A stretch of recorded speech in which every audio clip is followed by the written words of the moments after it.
अभी तक आपने देखा हाउ टू गेट लकी में लिन सोच रहा था कि अगर वो ताकतवर होता तो बे और इचिन को उस माउंटेन में जाना नहीं होता। उसी समय वहाँ पर लियो आ जाती है और बोलती है लिन। लिन उसे देखकर बोलता है तुम्हारी इतनी हिम्मत, तुम यहाँ पर आ गई। मुझे पता है तुमने क्या किया। तुम्हें क्या लगता है मैं तुम्हें नहीं मारूंगा। लियो बोलती है मैं तुमसे यहाँ पर माफ़ी मांगने के लिए आई हूँ। जुआन मुझे फोर्स किया है ये करने के लिए। वो मुझे प्रॉमिस किया है अगर मैं तुम्हारी हेल्प करूँगी तो मुझे आज़ाद कर देगा। वो मेरा डरावना सपना था, तुमने उसे मारकर मुझे एक नया जिंदगी दिया है, तो मैं तुम्हें शुक्रिया अदा कहना चाहती हूँ। क्या तुम मेरे साथ डिनर करना चाहोगे। उसी समय सिस्टम से एक नया मैसेज आता है। उसमें लिखा रहता है मिशन है लियो का पहला किस लो, लेवल है डी और तुम्हें इनाम मिलेगा बीच ब्लोसम पॉइंट। फिर लिन जैसे ही इसे देखता है कुछ देर सोचने के बाद बोलता है ठीक है मैं तुम्हारे साथ चलूंगा। लियो बोलती है ये बहुत ही अच्छा बात है। फिर वो टैक्सी को बुला लेती है और वो जैसे ही अंदर जाती है उसका ड्राइवर उसे देखकर अपने मन में बोलता है वाह कितनी सुंदर लड़की है। और जैसे लियो उसे घूरने लगती है ड्राइवर ये देखकर बहुत ही घबरा जाता है। लियो बोलती है क्या हो गया, क्या हम लोग चले। ड्राइवर जल्दी से गाड़ी स्टार्ट करके उसे घर छोड़ देता है। लिन बोलता है मैं पीता नहीं हूँ लेकिन ये बहुत ही रूड होगा, मैं वाइन की जगह चाय पीऊँगा आज। लियो बोलती है शुक्रिया, मैं पहले पीती हूँ तुम्हारे लिए। लिन बोलता है ठीक है मैं वाइन की जगह चाय पीता हूँ। लियो अपने मन में बोलती है अभिमानी बने रहना बहुत ही अजीब है, तुम अपने घुटने पर बैठकर मुझे वो सीक्रेट बुक दोगे जल्दी। फिर कुछ देर के बाद लियो उससे बोलती है क्या मैं सुंदर हूँ। लिन बोलता है तुम बहुत ही पीली हो। लियो उसका गाल पकड़ कर बोलती है मुझे देखो, मैं चाहती हूँ तुम मेरे साथ यहाँ पर रहो आज। लिन बोलता है तुम्हारे साथ। फिर वो अपने मन में बोलता है ये तो अच्छी ही बात है, ये मेरे मिशन के लिए बहुत ही अच्छा चांस है। लियो उसका टाइट टानते हुए बोलती है इधर आओ और उसे पास लाकर धीरे से बोलती है तुम आज रात को बहुत ही मजे करोगे। फिर लिन को बिस्तर में सुला देती है और फिर वो अपना कपड़ा उतारने लग जाती है। लिन बोलता है तुम क्या करना चाहती हो। लियो बोलती है चिंता मत करो वहीं सोए रहो। फिर कुछ समय के बाद वह रस्सी से बिस्तर पर बांध देती है उसे और बोलती है मुझे एक ही स्टेप बाकी है मेरा करना, ये बहुत ही बेकार होता है, तुम आराम से किसी पर भी भरोसा कर लेते हो। तुम मेरे जाल में फंस गए और तुम यहाँ से 3 घंटे तक उठ नहीं सकते हो। अब अगर तुम जिंदा रहना चाहते हो तो वो सीक्रेट बुक मुझे दे दो। लिन बोलता है कौन सा सीक्रेट बुक। लियो बोलती है तुम पिछले साल कोई भी नहीं थे लेकिन तुम अचानक से इस साल में कितना इम्प्रूव कर लिए हो, तुम्हारे पास शायद कोई सीक्रेट बुक होगा। लिन अपने मन में बोलता है मुझे लगता है कि इसे सीक्रेट के बारे में पता नहीं है मेरा। फिर लिन उस रस्सी को तोड़ देता है। ये देखकर लियो शॉक्ड हो जाती पूरी तरह। लिन बोलता है तुम्हें किसी को बांधने में बहुत ही मजा आता है ना। लियो बोलती है इम्पॉसिबल, ये रस्सी बहुत ही ताकतवर है। लिन बोलता है फिर चलो हम लोग अच्छा समय बिताते हैं। लियो बोलती है तुम्हारा क्या मतलब इसका। फिर लिन उसे रस्सी से बांध देता है और फिर वो अपने मन में बोलता है मैं इसके साथ ऐसा नहीं करना चाहता था लेकिन इसने मुझे बार बार जाल में फंसाया अपना। लिन बोलता है शांत हो जाओ, मैं तुम्हारे साथ कुछ गलत नहीं करने वाला, सिर्फ एक किस, ये भरपाई करने के लिए। फिर लिन उसे किस कर लेता है। लिन बोलता है मैं इस बार तुम्हें छोड़ रहा हूँ लेकिन अगली बार मुझसे पंगा मत लेना। लिन का मिशन कंप्लीट हो जाता है और वो वहाँ से चला जाता है। लियो गुस्से से बोलती है कमी ने कहीं किया, तुम्हारी इतनी हिम्मत, मेरा पहला किस ले लिया, एक दिन मैं तुम्हें सही में दर्द वाला मौत दूंगी। फिर लिन अपने घर में आ जाता है। लिन का मम्मी अपने पति को बोलता है क्या तुम्हें बुखार आया है, रुको मैं तुम्हारे लिए हुआ जैंग जैंग वाटर लाती हूँ। लिन बोलता है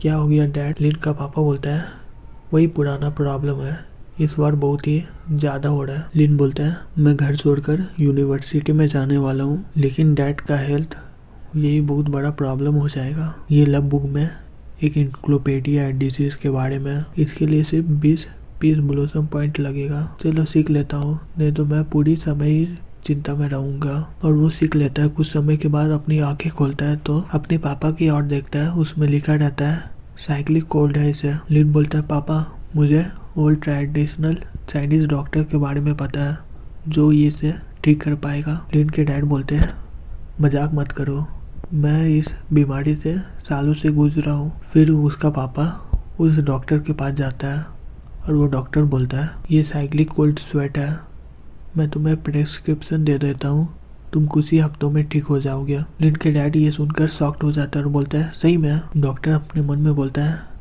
ली हेडोंग का क्या मतलब था ये? उसने मुझे प्रेस्क्रिप्शन दिया और मुझे पैसा भी दे रहा है। मैं सही में कंफ्यूज हो गया हूँ पूरी तरह। फिर एक हफ्ता के बाद दिखाया जाता है, लिन के पापा खुश होकर बोलता है मैं पूरी तरह ठीक हो गया हूँ। वो बूढ़ा डॉक्टर बहुत ही अच्छा था, वो सही में बहुत ही अच्छा था। हमें उसका शुक्रिया अदा करना चाहिए।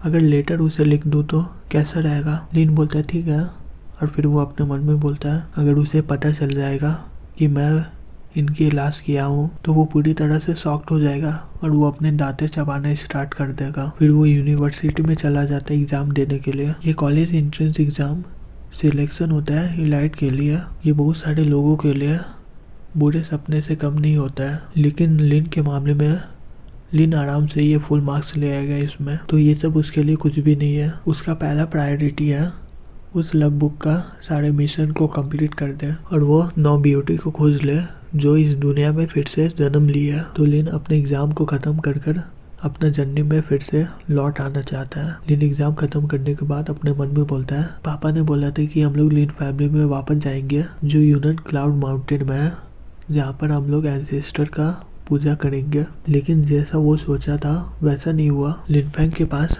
आधे महीने से कोई भी काम नहीं पड़ा हुआ था।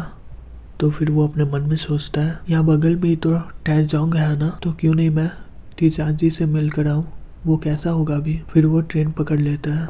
उसी समय एक आदमी किसी को बोलता है मेरा प्यारी मॉनिटर, मैं तुम्हारे लिए गाड़ी भेजा था, अगर तुम टैजोंग आती तो उससे गाड़ी में आ जाती ना, तो तुमने ट्रेन क्यों लिया। वो लड़की बोलती है मैंने तुमसे नहीं बोला था कि मुझे पिक करने। लड़का उससे बोलता है कम ऑन, मैं अपने होस्ट का सम्मान करना चाहता हूँ। लिन जैसे ही उस लड़की को देखता है उसमें लिखा रहता है न्यूरोजेनिक ईयर डिसऑर्डर है इसे। लिन अपने मन में बोलता है ये कितना ख़राब बात है, इतना सुंदर बाल अब झड़ने वाले हैं। फिर वो लड़का लिन को देख लेता है उस लड़की को घूरते हुए। फिर वो अपने मन में बोलता है तुम किसे घूर रहे हो, ये मेरी जान है, चलो मैं तुम्हें सबक सिखाता हूँ। फिर वो लिन को बोलता है हे लड़के, क्या तुम ग्रेजुएट होने के बाद टैजोंग में काम करना चाहते हो क्या? बहुत ही मुसीबत हो जाता है जॉब पाने के लिए। मेरी कंपनी को एक सहायक की ज़रूरत है, क्या तुम ये काम करना चाहोगे?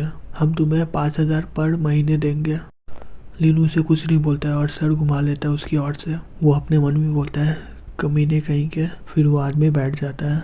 फिर कुछ देर के बाद लिन को बोलता है ज़्यादा हिम्मत करो, इतना भी जवान लड़के, जब मैं छोटा था एकदम तुम्हारी तरह था, इसलिए मैं तुम्हें ये चांस देना चाहता हूँ। 5,000 युआन बहुत ही अच्छा है तुम्हारे लिए।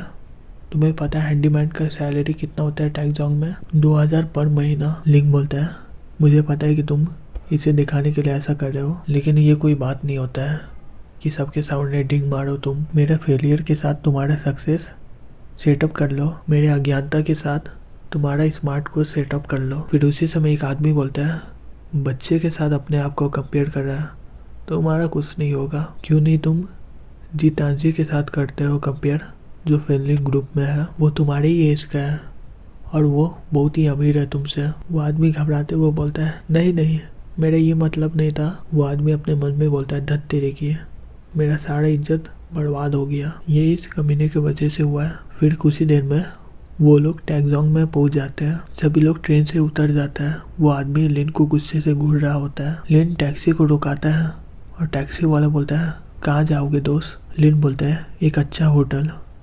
ड्राइवर बोलता है ठीक है बैठ जाओ। फिर वो कुछ ही देर में होटल में पहुंच जाता है और वो आदमी उसका पीछा कर रहा होता है। वो आदमी उस लड़की को बोलता है मैं जल्दी वापस आ रहा हूँ। वो लड़की बोलती ठीक है। वो आदमी उस होटल में पहुंच जाता है और रिसेप्शनिस्ट से बोलता है हेलो, लिन फैंग मेरा दोस्त है और उसका फ़ोन बंद आ रहा है, क्या तुम प्लीज़ उसका रूम नंबर बता सकती हो मुझे? रिसेप्शनिस्ट बोलती है प्लीज़ रुकिए थोड़ा सा, और वो चेक कर बोलती है रूम नंबर 304। फिर वो आदमी बोलता है शुक्रिया तुम्हारा,